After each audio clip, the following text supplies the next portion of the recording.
অপৰিণত পিতৃ। সদায়ৰ দৰে সেইদিনাও সন্ধিয়া পৰত মই আৰু মোৰ লগৰজন নাহৰণিত চাহ খাবলৈ বুলি ওলাই গ'লোঁ। নাহৰণি হ'ল ডিব্ৰুগড় জিলাৰ মৰাণ নাহৰকটীয়া মেইন ৰাস্তাৰ কাষৰে এখন গাঁও। আনদিনৰ দৰে ব্যস্ত আছিল নাহৰণিৰ সন্ধিয়া। নতুনকৈ ভাল কৰা ৰাস্তাটোত মিনিটতে কেইবাখনো গাড়ী তীব্ৰ বেগেৰে পাৰ হৈ গৈ আছিলে। মানুহবোৰে সন্ধিয়াৰ বজাৰ কৰাত ব্যস্ত আছিলে। ৰাস্তাটোৰ সোঁফালে থকা চাহৰ দোকানবোৰত মানুহৰ ভিৰ।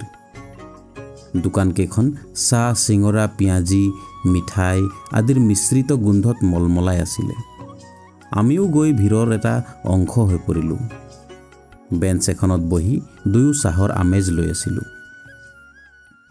তেনেতে ক্ষীণ শব্দ কৰি এখন ইক'ভান আহি ওচৰত ৰলহি। গাড়ীখনৰ পৰা নামি আহিল এটা অৱয়ব। পিন্ধনত ক্ৰক্স ষ্টাইলৰ কম দামী চেণ্ডেল, পিন্ধি ঢিলা হোৱা টি চাৰ্ট, পুৰণা ফটা জিন্সৰ পেণ্টেৰে এজন সৰু ল'ৰা, খুব বেছি 16 বছৰমান হ'ব। ওচৰ আহি পাওঁতে দেখিলোঁ আমাৰ গাঁৱৰে ল'ৰাচোন। আমাক নেদেখাৰ ভাওজুৰি সি মিঠাই কিনাত ব্যস্ত হৈ পৰিল। তাৰ ব্যস্ততাত ব্যাঘাত সানি সুধিলোঁ, ঐ ক'ৰ পৰা আহিলি? সি অলপ অপ্ৰস্তুতভাৱে ক'লে, মেডিকেলৰ পৰা। মেডিকেল? কাৰ কি হৈছে? সৰু ল'ৰাটোৱে এইবাৰ প্ৰাপ্তবয়স্ক মানুহৰ দৰে গম্ভীৰ স্বৰত ক'লে, মানুহগৰাকীক নিছিলোঁ। মানুহগৰাকী? শব্দটোত মই আচম্বিত হ'লোঁ।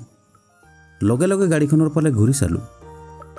দেখিলোঁ তাৰ গোটেই পৰিয়াল, মাকৰ কোলাত এটা নৱজাতক শিশু। ভানখনত সকলো ব্যস্ত। বুজিবলৈ পলম নহ'ল, আকৌ নাবালক ল'ৰা এটা বাপেক হ'ল।